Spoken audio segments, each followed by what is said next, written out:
Good morning. 7 जनवरी की news cover करने जा रहे हैं, जिसमें हम नेशनल न्यूज़ कवर करेंगे, इंटरनेशनल न्यूज़ कवर करेंगे, environment, science and space and sports की जितनी भी न्यूज़ होंगी वो कवर करने जा रहे हैं। तो पहले नेशनल न्यूज़ देख लेते हैं। इलेक्शन कमीशन ऑफ इंडिया और जो एसआईआर चल रहा है, स्पेशल इंटेंसिव रिवीजन, तो सुप्रीम कोर्ट में लेके चले गए अपोजिशन पार्टी के लोग कि कैसे हमारे मतलब लोगों को वोटिंग लिस्ट से निकाला जा रहा है। तो ईसी ने सुप्रीम कोर्ट को अपना आर्गूमेंट सबमिट किया है। तो इस समय हमारे chief election commissioner Gyanesh Kumar हैं, ये आप याद रख सकते हैं। इन्होंने राजीव कुमार को ज्ञान दे के खुद से ही ज्ञानेश कुमार जी रिप्लेस हो गए थे। तो क्या क्या बोला है ईसी ने?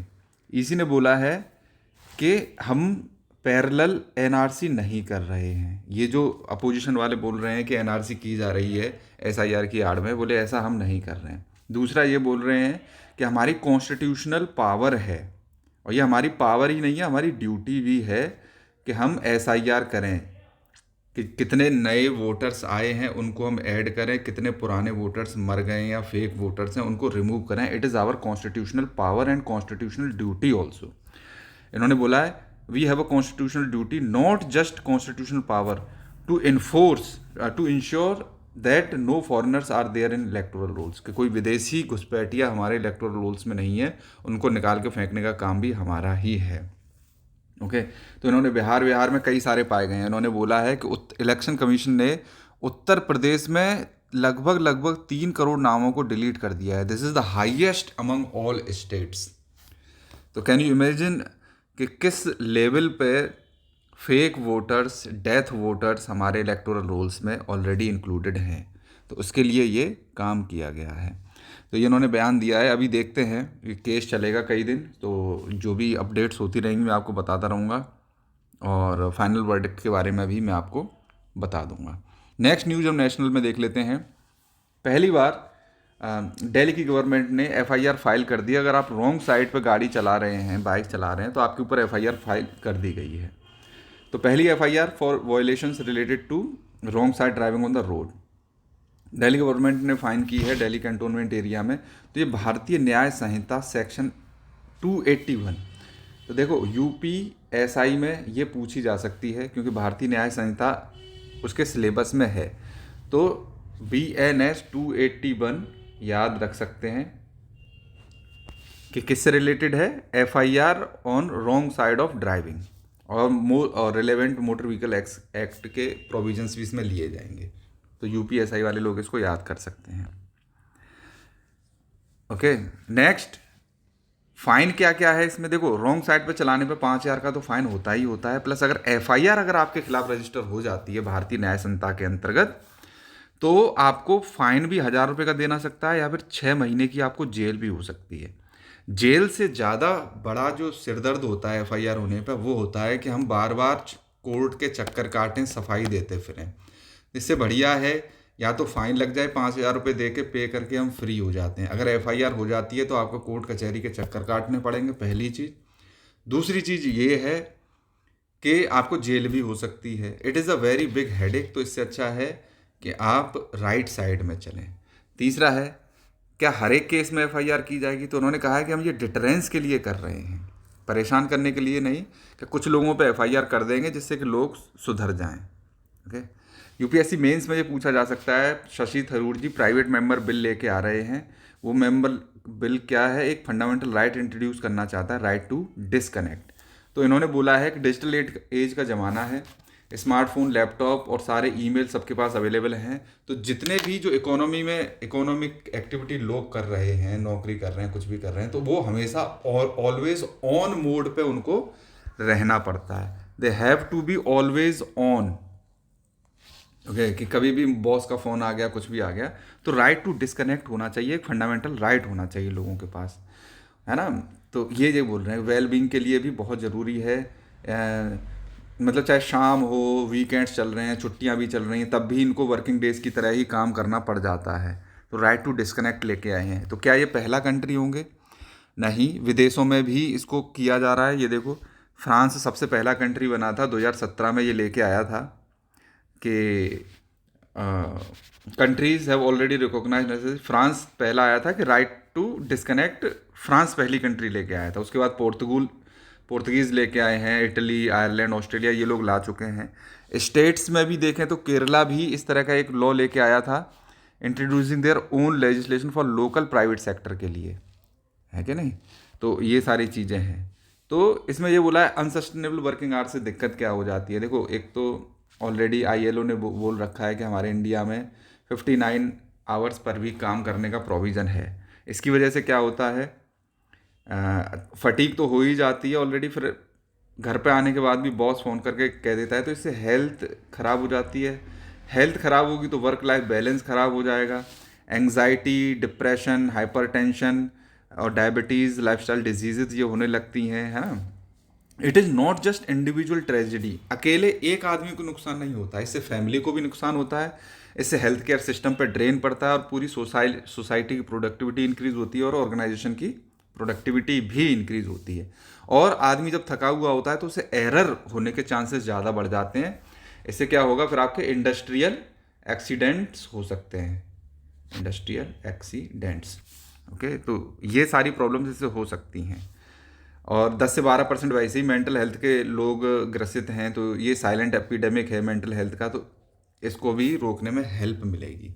तो जो occupational safety and health code लेके आई थी गवर्नमेंट 2020 में, तो उसमें वर्किंग आवर्स जो वर्कर्स की कैटेगरी के लिए थे, है ना, लेकिन हम ये सारे एम्प्लॉयज़ के लिए लाना चाहते हैं, ये कहना चाहते हैं, केवल वर्कर्स ही नहीं, वर्कर्स होते हैं सैलरीड एम्प्लॉयज़, तो ये सभी के लिए लेके आना चाहते हैं, चाहे वो प्राइवेट हो, चाहे खुद का बिजनेस कर रहा हो, इट डजेंट मैटर, चाहे गिग वर्कर्स हों, चाहे फ्रीलांसर हों, चाहे कॉन्ट्रेक्चुअल वाले हों, सबके लिए ये लेके आना चाहते हैं, है ना। तो कोड, ये जो कोड लेके आएंगे इसमें 2 कोर प्रोटेक्शंस दिए जाएंगे। पहला क्या होगा, एम्प्लॉयज़ कैन नॉट बी पीनलाइज्ड। अगर वो जैसे घर के बाहर हैं, घर पे हैं और काम ड्यूटी ऑफिस आवर्स में नहीं है, तो अगर बॉस का फ़ोन नहीं उठाते हैं तो उनको पीनलाइज नहीं किया जा सकेगा, डिसिप्लिनरी एक्शन नहीं किया जा सकेगा और बॉसेस उनके प्रति डिस्क्रिमिनेट नहीं करेंगे। पहला तो ये है। दूसरा है, एक मैकेनिज्म इस्टेब्लिश की जाएगी इन लोगों के ग्रीवांस को रिड्रेस करने के लिए। क्लियर है कि नहीं। तो right to disconnect, remember this, it is not a fundamental right yet, but it might be in future either by this legislation or by the Supreme Court verdicts under Article 21. Just remember this. तीसरा है, ये रतन लोहिया नाम के एक व्यक्ति थे, 69 times इनको गोली मार दी गई। 69 टाइम्स बहुत होता है, तो इन्होंने डेयर कर दिया था कि हिम्मत है तो मार के दिखा करके। अब ये डेयरी मैन थे, दूधिया टाइप के, तो ये कमाल नाम के जो मेन एक्यूज्ड हैं, इन्होंने अपने दिल पे ले लिया और जाके इनको गोली मार दी 69 टाइम्स। इन्होंने बोला कि 69 टाइम्स हमने इसलिए मारी है कि उसने बुलेट प्रूफ जैकेट पहन रखी थी।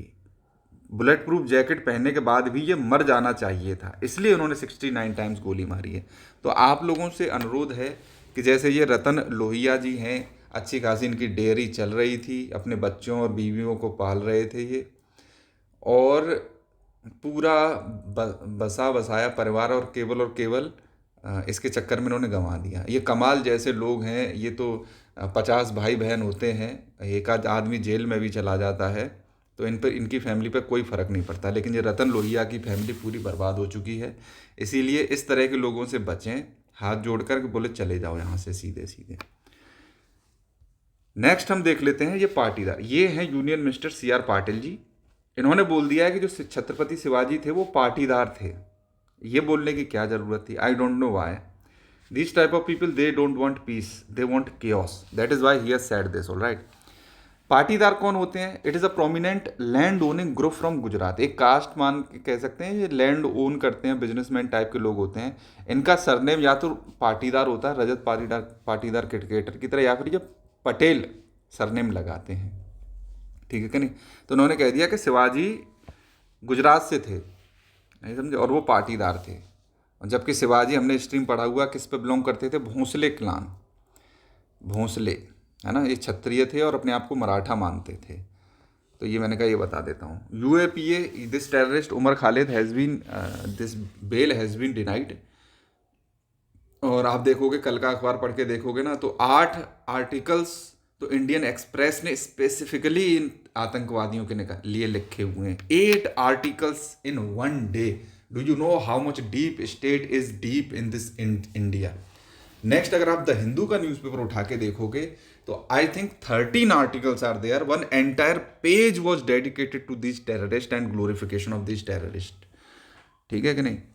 तो बहुत ही चिंता का विषय है भारत के लिए कि हम ऐसे लोगों को, ये एक जेल में इनको काला पानी की सज़ा दे देनी चाहिए, और ये भारत के टुकड़े करना चाहते थे, इनको अंडमान निकोबार आइलैंड में एक काल कोठरी में पटक देना चाहिए, जिससे कि ये बूढ़े हो जाएं और जब निकल के आएँ, और या फिर इनकी मौत ही वहीं होनी चाहिए जेल में। इस तरह के लोग हैं ये।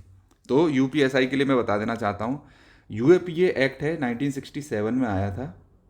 इसका सेक्शन 15 डिफाइन करता है टेररिस्ट एक्ट को, टेररिज्म क्या है इसको डिफाइन करता है।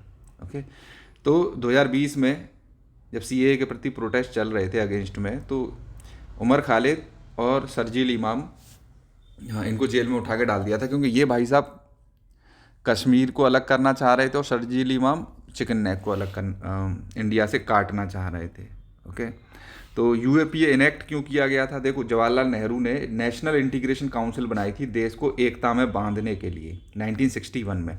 1962 में इनके पैनल ने को अपॉइंट किया गया एनआईसी के को। इसने रिकमेंड किया था कि रीजनेबल रिस्ट्रिक्शंस होनी चाहिए कुछ फंडामेंटल राइट्स पे। ऐसा नहीं है कि फंडामेंटल राइट्स बिना रीजनेबल रिस्ट्रिक्शंस के हो जाएं। तो fundamental right freedom of speech का राइट है। तो इस तरह के टेररिस्ट सेसेशनिस्ट लोग अपने मन की कोई भी बात कह सकते हैं, आज़ादी आज़ादी करते रहते हैं।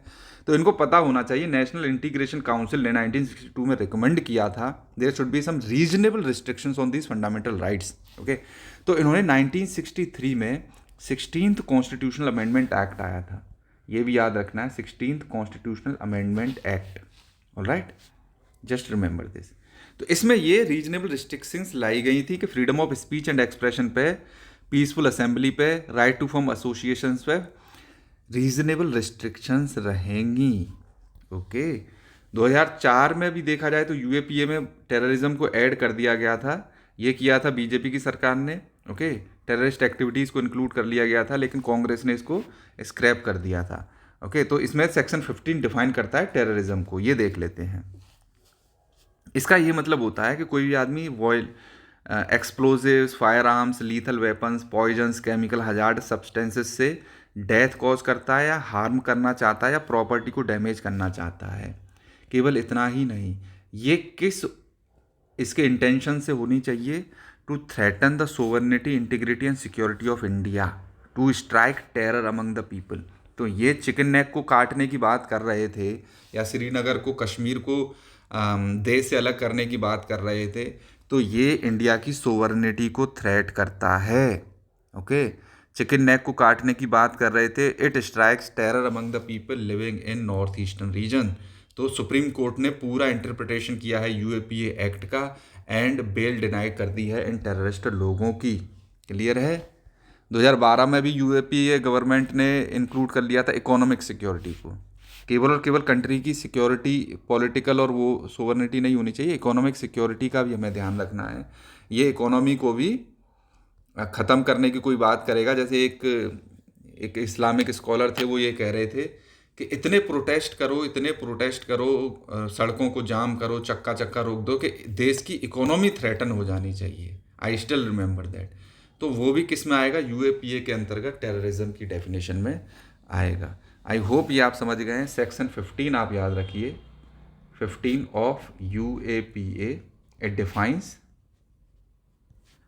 किसको डिफाइन करता है? ये टेररिज्म को। ऑलराइट, नेक्स्ट हम देख लेते हैं, ये trade watch quarterly report publish की है किसने? नीति आयोग ने। तो यही ये कहना चाह रहे हैं कि हमने जितने भी एफटीए साइन किए हैं उसमें हमारा ट्रेड डेफिसिट बढ़ता जा रहा है। तो इसको थोड़ा सा पढ़ लेते हैं। ट्रेड वॉच क्वार्टरली, क्वार्टरली का मतलब होता है कि हर एक क्वार्टर में एक बार, तो 4 रिपोर्ट आती होंगी ऐसी साल में। तो हमने जितने भी एफटीए पार्टनर्स से, उससे हमारा ट्रेड डेफिसिट 60% हो गया ऑलमोस्ट, अप्रैल और जून के बीच में। ऐसा क्यों हुआ है? हमारे इम्पोर्ट्स तो 10% बढ़ गए, हमारे एक्सपोर्ट 9% कम हो गए। ठीक है, एक्सपोर्ट बढ़े 10%, सॉरी इम्पोर्ट बढ़े 10%, एक्सपोर्ट कम हुए 9%। तो ये जो गैप है 19% का, इट इज़ क्या है? ये ट्रेड डेफिसिट में ही तो जाएगा। ओके, और इनका क्या मानना है? इनका मानना है कि इंडिया ने जो एफटीए कंक्लूड किए थे, ओमान के साथ कंक्लूड किया, न्यूजीलैंड के साथ किया, यूके के साथ। तो ये भी क्वेश्चन आ सकता है 2025 में हमने किन किन कंट्रियों के साथ फ्री ट्रेड एग्रीमेंट साइन किया है? Oman, New Zealand and United kingdom. Remember these facts, okay. तो और हम किस किस के साथ हमारी बातचीत चल रही है? हम ईयू के साथ साइन करना चाहते हैं, यूएसए के साथ, ऑस्ट्रेलिया के साथ, बहरीन के साथ, गल्फ काउंसिल्स के साथ, और बहुत सारी इन कंट्रीज़ के साथ हम साइन करना चाहते हैं। ओके, 2025 में हमने लेकिन इन्हीं के साथ साइन किया है। तो इन्होंने ये बोला है कि क्यों हमारा ट्रेड में डेफिसिट हो रहा है, क्यों हमारे एक्सपोर्ट्स कम हो रहे हैं। तो ये माना गया है कि जो एक्सपोर्ट है हमारे पेट्रोलियम प्रोडक्ट्स के, वो कम हो गए हैं बिकॉज ऑफ यूएसए सैंक्शंस। लेकिन हमारे जो इलेक्ट्रॉनिक्स हैं उनके एक्सपोर्ट्स में सर्ज देखने को मिला है। तो पेट्रोलियम प्रोडक्ट्स का ही हम सबसे ज़्यादा एक्सपोर्ट करते थे। यूएसए के जो सैंक्शंस हैं, because we are purchasing oil from Russia, तो यूएसए ने सैंक्शंस लगा रखे हैं, तो उसकी वजह से हमारे जो है एक्सपोर्ट्स में कमी आ रही है। ओके, तो हो सकता है कि आगे आने वाले समय में हमारा ये चीज़ें बढ़ जाए। तो इसने हमको सलाह भी दी है कि जैसे साउथ ईस्ट एशियन नेशंस के साथ हमें अपनी ट्रेड जो फ्री ट्रेड एग्रीमेंट साइन कर रखा है उसको रिव्यू करने की ज़रूरत है। चाइना ने ऑलरेडी अक्टूबर लास्ट ईयर में अपग्रेड कर लिया अपने फ्री ट्रेड एग्रीमेंट को, इंडिया को भी अपग्रेड कर लेने की ज़रूरत है। तो ये आपको आई होप समझ में आ गया होगा। नेक्स्ट हम देख लेते हैं, मुस्तफिजुर रहमान को एक्सपेल कर दिया, लेकिन सौरभ रॉय, ये इस तरह के नाम होते हैं, ये वेस्ट बंगाल का ही आदमी रहा होगा, ये अपने आप को इंटेलेक्चुअल्स बोलते हैं।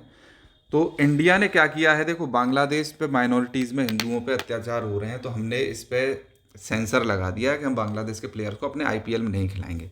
तो ये सौरभ रॉय जैसे इंटेलेक्चुअल लोग इंडिया को ही ज्ञान देने के लिए आ गए कि जो बीसीसीआई ने किया है बहुत गलत किया है, ऐसा नहीं होना चाहिए। बस यही हिपोक्रेसी है। जब ह्यूमन राइट वायलेशन रशिया कर रहा था तो पूरे यूरोपियन यूनियन ने उस पर सैंक्शंस लगा लिया, ओलंपिक्स में भी नहीं खेलने दिया गया। ओके, ये छोटी छोटी बातों पे सैंक्शंस लगाते थे तो उनको ज्ञान नहीं देते हैं। But yes, if India is doing it, तो इंडिया में खुद के बैठे हुए सांप लोग खुद ही इंडिया को क्रिटिसाइज करने लगते हैं, कह रहे it is against the spirit of sportsmanship. That is highly wrong. Okay, minorities को प्रोटेक्ट करना वर्ल्ड का, यूनाइटेड नेशंस का ये ह्यूमन राइट्स में लिखा हुआ है कि माइनॉरिटीज़ को प्रोटेक्ट करना है कंट्रीज़ में। यूनाइटेड नेशंस सोया हुआ है because United Nations is run by western white people. Okay, वो बांग्लादेश में ध्यान ही नहीं दे रहे हैं क्योंकि उनका इंटरेस्ट नहीं है। They are, USA is more मतलब worried about its own neighbourhood. तो इंडिया को भी अपने नेबरहुड के बारे में सोचना चाहिए। It is a good decision I think. International news देख लेते हैं। जो वेनेजुएला में निकोलस मदुरो को उठा के ले गए हैं, तो ये डेल्सी रोड्रिगेज, इसको इंटरिम प्रेसिडेंट बना दिया गया। बस यही एक न्यूज है। अब ये डेल्सी रोड्रिगेज हैं, इन्होंने शपथ ले ली है, यूएसए की ही ये एलआई है, तो यूएसए ने ही इनको बैठाया है। तो जाहिर सी बात है ये किसकी बातें करेंगी, ये प्रो यूएसए एक्टिविटीज़ करेंगी, लेकिन अपनी कंट्री को क्या दिखाएंगी कि हमारी सोवर्निटी को हम ख़त्म नहीं होने देंगे, हम यूएसए को जवाब दे देंगे, हमारी आर्मी तैयार है, हमारी एयरफोर्स तैयार है लड़ने के लिए। और लेकिन धीरे धीरे करके इस तरह के जो पपेट लीडर्स होते हैं, इसको हम क्या बोलेंगे, पपेट लीडर्स, ये अपनी कंट्री को बेच देंगे। अगर इनके अंदर थोड़ी सी भी समझ है तो ये इसको अपनी कंट्री को नेविगेट कर सकती हैं। अभी यूएसए ने जैसे इन पर ट्रस्ट किया है, एंड अभी वेनेजुएला कंट्री बहुत वीक है, तो ये यूएसए की हेल्प से अपनी कंट्री को स्ट्रॉन्ग कर सकती हैं आगे आने वाले 5-7 साल में, और उसके बाद अपनी कंट्री को डिफेंड करने की पावर रख सकती हैं if she has brains. Next हम बात कर लेते हैं, तो डेंजरस पैराडाइम्स, यूएसए ने बहुत ही लो थ्रेशोल्ड सेट कर दिया नॉर्म्स का। ये जाके अदर कंट्रीज़ को इन्वेट करे दे रहे हैं, तो इससे बहुत ज़्यादा दिक्कत आ जाएगी। Greenland, Mexico, Cuba, Iran, Colombia, इन जैसी कंट्रीज़ को थ्रेटन भी कर रहे हैं अपना डोमिनेंस दिखाने के लिए। तो ये डेंजरस प्रेसिडेंस सेट कर दे रहे हैं कि आगे आने वाली और कंट्रियाँ भी ये कर सकती हैं। अगर ये डोनरो डॉक्ट्राइन है तो शी डॉक्ट्राइन भी तो आ सकती है। शी डॉक्ट्राइन, पुतिन है ना, पुतिन डॉक्ट्राइन भी आ सकती है। तो सारी कंट्रियां इस तरह से कर सकती हैं, तो बहुत ही ज़्यादा ख़राब चीज़ है ये। नेक्स्ट देख लेते हैं, ग्रीनलैंड को अगर टेक ओवर कर लिया नाटो ने, उसने यूएसए ने, तो बहुत ये नाटो ख़त्म हो जाएगा, ये इनका मानना है। Mette Frederiksen, just remember this, जो प्राइम मिनिस्टर हैं डेनमार्क की, मैटे फ्रेडरिक्सन, उसने ये बोला है। बस इसका नाम याद रखिएगा। आगे आने वाले पेपर्स में ये जो कंट्रियां न्यूज़ में हैं, इनको कौन कौन सी कंट्री बॉर्डर कर रही हैं, ये चीज़ें पूछी जा सकती हैं। तो इनके प्रेसिडेंट, प्राइम मिनिस्टर्स का क्या नाम है? Mette Frederiksen, just remember this name. Greenland की बात कर लेते हैं। ग्रीनलैंड डेनमार्क का सेमी ऑटोनोमस टेरिटरी है। ओके, ये डोमेस्टिक अफेयर्स को खुद मैनेज करता है, लेकिन पॉलिटिकली लिंक्ड है ये डेनमार्क से, है ना। अपने सोवरेन फंक्शंस को कि क्या करना है, फॉरेन अफेयर्स को कैसे चलाना है, अपनी डिफेंस को किस तरह से स्ट्रेंथन करना है, तो उसके लिए डेनमार्क ही इसके फैसले लेता है। बट इंटरनल अफेयर्स को चलाने के लिए ग्रीनलैंड अपने खुद के फैसले ले लेता है। तो ये मैटे फ्रेडरिक्सन डेनमार्क की हैं, इनका नाम याद रखिएगा। मोदी ने ट्रम्प से कह दिया कि भाई हम तुमसे खुश नहीं हैं, और ये ऐसे कह रहा, हाँ तो हमें फ़र्क नहीं पड़ता, सीधी सी बात है। तो ट्रम्प को फ़र्क पड़ेगा। He is playing a very dangerous game. The entire world will unite against USA, and no country in this entire world will ever trust USA after this type of activities. Okay, since USA is more powerful, इसको world की help करनी चाहिए, लेकिन most powerful country इस समय इतनी selfish हो चुकी है कि वो अपने ही खुद के इंटरेस्ट्स में लगे हुए हैं। ओके, नेक्स्ट हम बात कर लेते हैं। 35 लोग ईरान में मर चुके हैं अब तक प्रोटेस्ट में। तो जितने भी लोगों को ह्यूमन राइट्स इंडिया में नहीं दिखते हैं, या नॉन इस्लामिक कंट्रीज़ में नहीं दिखते हैं, तो वो इस्लामिक कंट्रीज़ में जा सकते हैं। प्रोटेस्ट एक बार करके तो देखो। ईरान अपने ही लोगों को, these 35 people they are killed, they are all Islamic faith वाले people, and they are killing their own people. Okay, it's highly pathetic. So just to show you what is going around the world, I have covered this news. Next हम देख लेते हैं। मैंने Monro doctrine के बारे में बताया था, इसको थोड़ा सा स्ट्रेंथन किया था रूजवेल्ट ने। रूजवेल्ट के बाद दूसरा आया था, उसने भी, रूजवेल्ट ने थोड़ा सा इसको लीनियंट किया था। उसके बाद ट्रम्प आ गया, उसने और स्ट्रेंथन कर दिया। तो इसी पे ये क्विज आई है, मैं 3-4 दिन से इसको कवर कर रहा हूँ। इंटेंशन क्या है मोनरो डॉक्ट्राइन का? 1823 में ये आई थी, जेम्स मोनरो लेके आया था इसको। ये उस समय USA का प्रेसिडेंट हुआ करता था। तो इसने बोला था कि ये अपोज करना चाहते हैं यूरोपियन इंटरवेंशन को वेस्टर्न हेमिस्फीयर में। कह रहा है कि ये अमेरिकाज जो हैं वो USA के इस स्फीयर ऑफ इन्फ्लुएंस में रहने चाहिए। अगर मैं नॉर्थ अमेरिका बना दूं, ऑलराइट, ये नॉर्थ अमेरिका है, और मैं अगर साउथ अमेरिका बना दूं तो ये USA है, तो इसी के इन्फ्लुएंस में ये पूरा रीजन रहना चाहिए। जो वेस्टर्न कंट्रीज़ हैं, जो ईस्टर्न कंट्रीज़ हैं, वो इस रीजन में बिल्कुल नहीं आएंगी। तो ये इस मोनरो डॉक्ट्राइन का मेन मोटो था। नेक्स्ट है, जियोपॉलिटिकल क्राइसिस कौन सी हुई थी जिसकी वजह से रूजवेल्ट की कोरोलरी आ गई थी? ये प्रेसिडेंट थे थियोडोर रूजवेल्ट। ओके, इसने कोरोलरी दी थी कि मोनरो डॉक्ट्राइन को और इन्हेंस कर दिया था। तो वेनेजुएला की क्राइसिस हुई थी 1902-1903 में। ये बहुत ज़्यादा इम्पोर्टेंट नहीं है हमारे पर्सपेक्टिव्स के, लेकिन ये ज़्यादा ज़रूरी है। ओके, नेक्स्ट हम देख लेते हैं, इसको पढ़ लेना। हाउ डज रूजवेल्ट की कोरोलरी ने कैसे एक्सपेंड किया था? तो इन्होंने राइट टू इंटरवीन अपने पास कर लिया था कि अगर लैटिन अमेरिकाज में ये जो कंट्रीज़ हैं, इनमें कोई सी और पावर का वो आ जाता है, तो हम इन कंट्रीज़ में इंटरवीन कर सकते हैं। We can use force in these countries, right. European intervention हो गया या चाइना हो गया, मतलब एक तरह से USA पुलिसमैन का काम करेगा इस रीजन के लिए कि हम पुलिस हैं यहाँ की।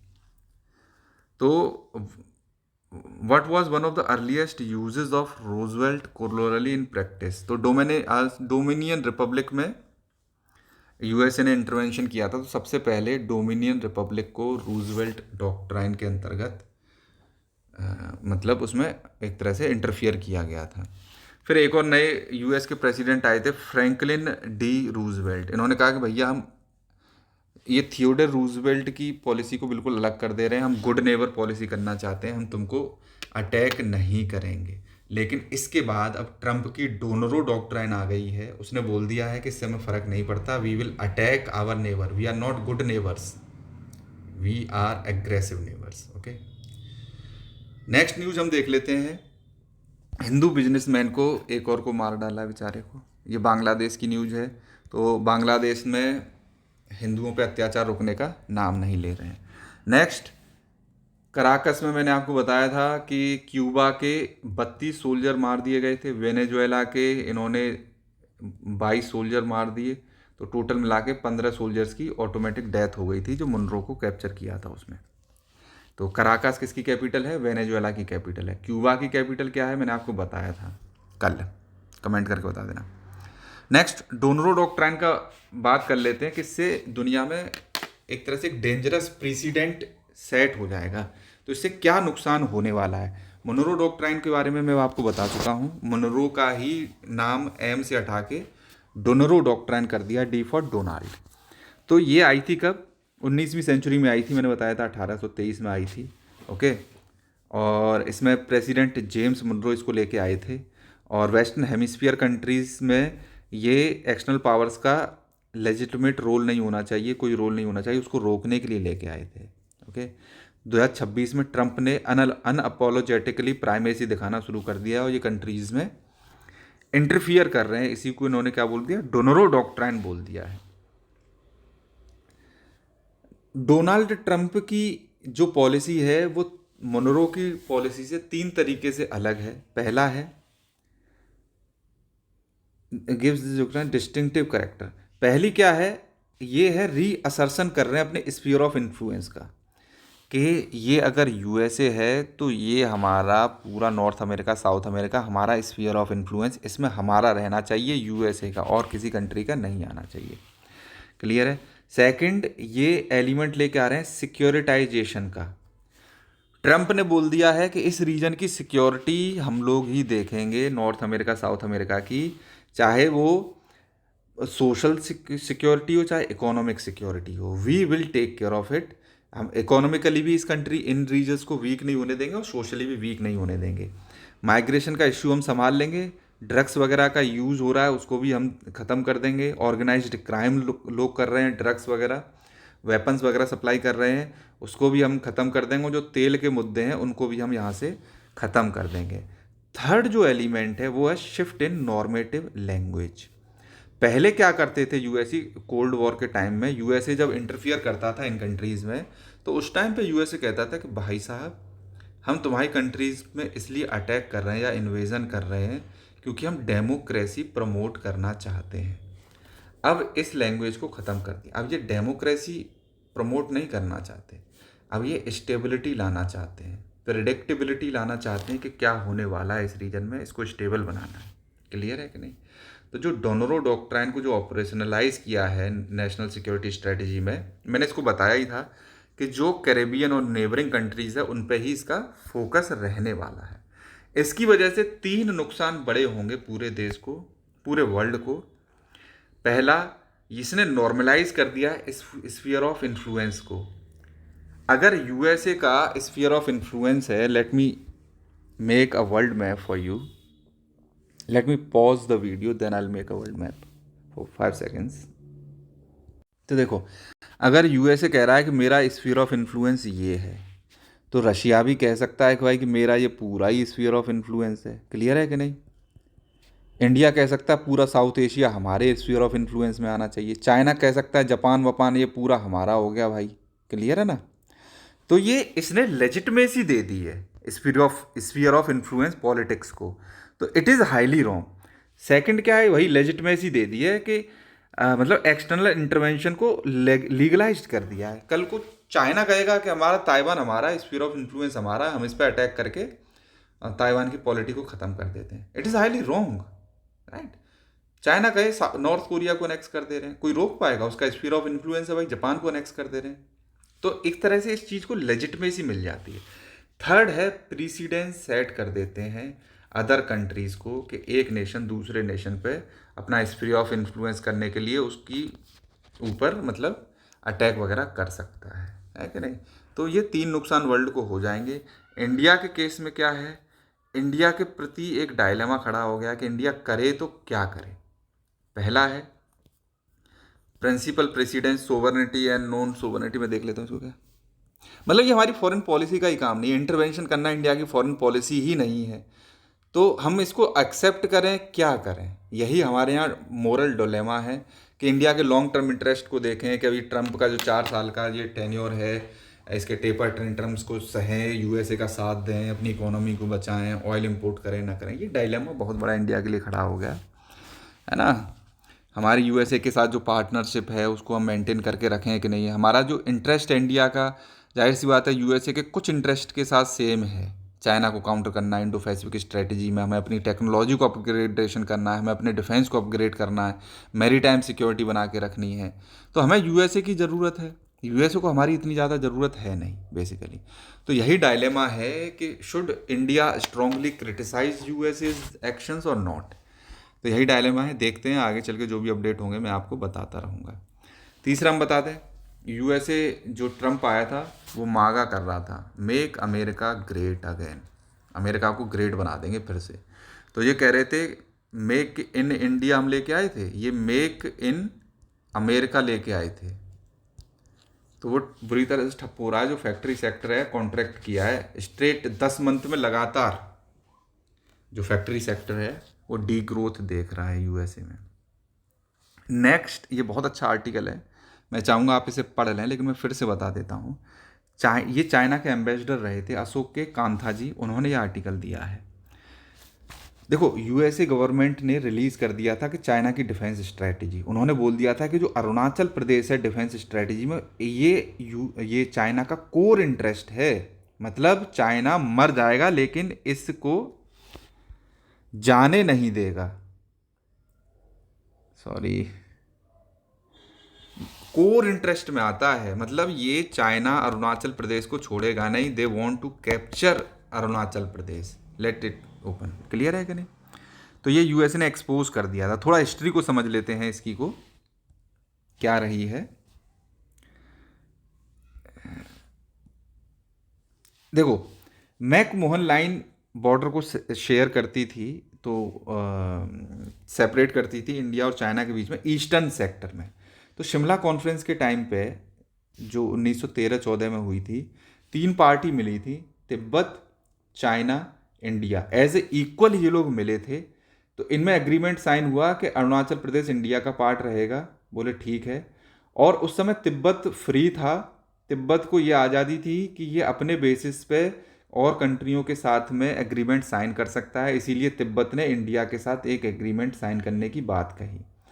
ओके, ये साथ चलता रहा। उसके बाद जैसे ही सारी चीज़ें सेट हो गई, लेकिन जब 27 अप्रैल 1914 को जब फाइनल कन्वेंशन हुआ, जब साइन करने की बारी आई, तो चाइनीज़ ने धोखा दे दिया, रिफ्यूज टू साइन इट। तो जब पहला बिट्रेयल था कम्युनिस्ट गवर्नमेंट का चाइना का इंडिया को, ठीक है कि नहीं। उसके बाद 1911 में, देखो उससे पहले ही चिंग डायनेस्टी फेल हो गई थी, मैंने बताया था चिंग डायनेस्टी फेल हो गई थी, मंगोलिया को भी आज़ादी मिली थी 1911 में। तो देखो, न्यूज़ डेली सुनते रहो तो तुम्हें चीज़ें समझ में आती रहेंगी। मैं ये बता चुका हूँ, मंगोलिया ने इंडिपेंडेंस डे बनाया था, तभी बताया था, जो चिंग डायनेस्टी 1911 में ख़त्म हुई थी, तो उसकी वजह से मंगोलिया को आज़ादी मिली थी। ओके, तो उससे आपका ये रिवीजन होगा, तभी ये चीज़ें समझ में आ पाती हैं।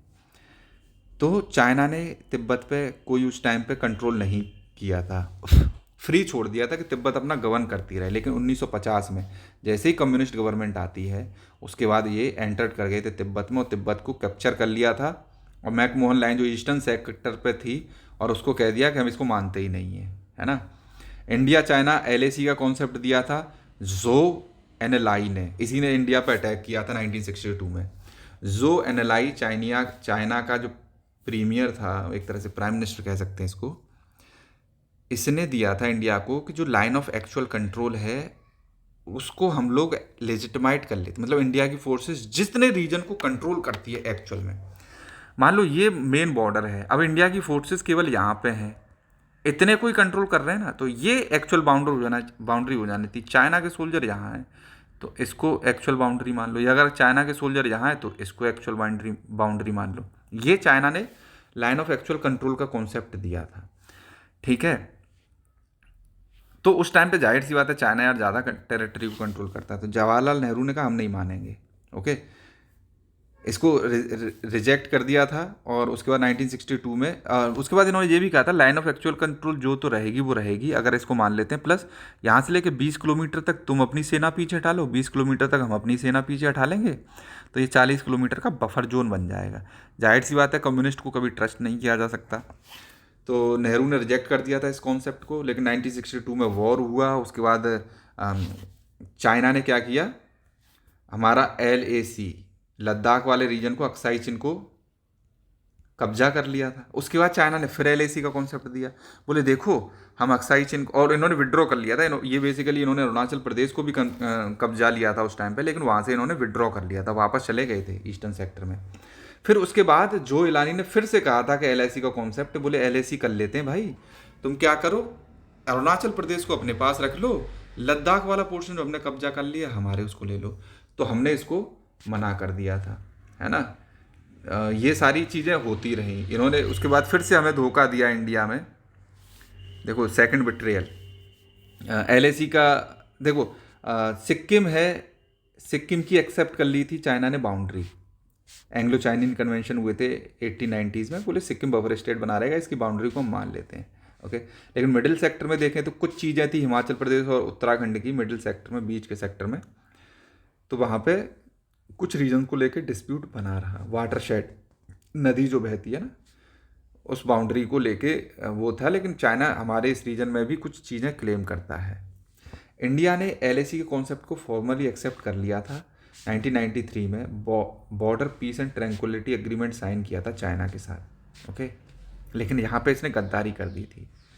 बॉर्डर एरियाज है turn live after Chinese encroachment, China ने फिर वांगडुंग एरिया में फिर इंक्रोच कर दिया ईस्टर्न सेक्टर में। हमने LAC को लेजिटिमाइज किया, उसके बाद सेकेंडली बिट्रे फिर कर दिया। ये पहला बिट्रेयल था, साइन करने से मना किया था, ये सेकंड बिट्रेयल है कि हमारे लेजिटिमाइट करने के बाद भी इन्होंने वांगडुंग एरिया में इंक्रोचमेंट कर दिया। So this is the thing that never ever trust China, never ever trust any communist ideology person in your life. Clear है कि नहीं। तो राजीव गांधी जी ने भी ट्रूप्स वगैरह भेजे, पे चाइना में भी विजिट करने के लिए गए, तो थोड़ा सा डेवलपमेंट हुआ, पीस का काम हुआ। फिर PV नरसिम्हा राव, उसकी सरकार ने 1993 का ये किया। आर्टिकल एक में लिखा हुआ है इसमें, भाई ये सारी बातें हैं। कॉन्फिडेंस बिल्डिंग मेजर्स भी हमने बहुत सारे ले रखे हैं। 1996 में फिर से निगोशिएशंस स्टार्ट हुए थे।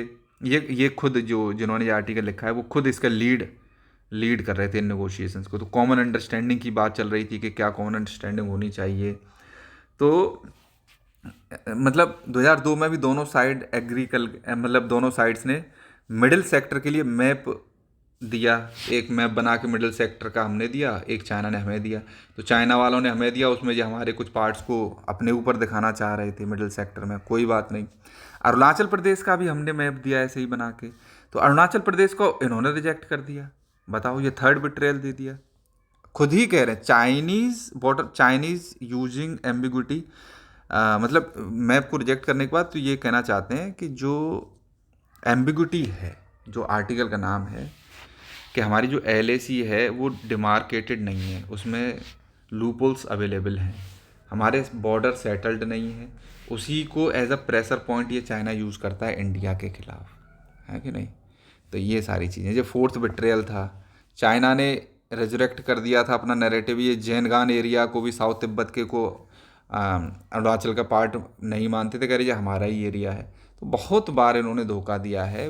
पांचवा ये था बिट्रेयल, ये देखो, ओवर पास्ट डिकेड और so China has become more aggressive, और एग्रेसिवली इंडिया को वो करना चाहते हैं, ग्रे जोन ऑपरेशंस करते रहते हैं। इसको बोलते हैं सलामी स्लाइसिंग, आई होप इसका पता होगा। मतलब ये चाइना वाले क्या करेंगे, जैसे ये है, यहाँ से 10 कदम आगे बढ़ जाएंगे, इंडिया वालों को गुस्सा आ जाएगा, हम लड़ने जाएंगे तो ये क्या करेंगे, 4 कदम पीछे हट जाएंगे, बोले यहाँ पे तो आ गए, तो इतना रीजन कब्जा लिया कि नहीं, तो इसको सलामी स्लाइसिंग बोलते हैं। तो वही है, ग्रे जोन वॉरफेयर कर रहे हैं। शी जिनपिंग कोर इंटरेस्ट कह रहा हम अपने 1 इंच भी नहीं देंगे ज़मीन। इंडिया जब बॉर्डर पे है तो वो बिग ब्रदर का रोल प्ले करता है ना। हम बांग्लादेश हो गया, पाकिस्तान हो गया, श्रीलंका, तिब्बत, भूटान, नेपाल, मालदीव्स, इनके प्रति कंसेशंस देते रहते हैं। अगर इंडिया और चाइना की बात करें, China is big brother of India in terms of economy. तो जब ये बुली का काम कर रहा है। चाइना जो है बिग ब्रदर का नहीं, बुली का काम कर रहा है, गुंडे की तरह बिहेव कर रहा है कि हम 1 इंच भी टेरिटरी नहीं देंगे और हम तुम्हारी टेरिटरी कब्जा लेंगे, कोर इंटरेस्ट है हमारे ये और वो। जैनगैन एरिया को भी इन्होंने बोल रखा है। तो it's just highly disturbing. So it's like never trust communists. I know it is my ideology, but please pardon it. क्योंकि चाइना ने इंडिया को स्टैब किया है बैक में, एक बार नहीं बार बार इन्होंने बैक किया है। This is why I am saying this.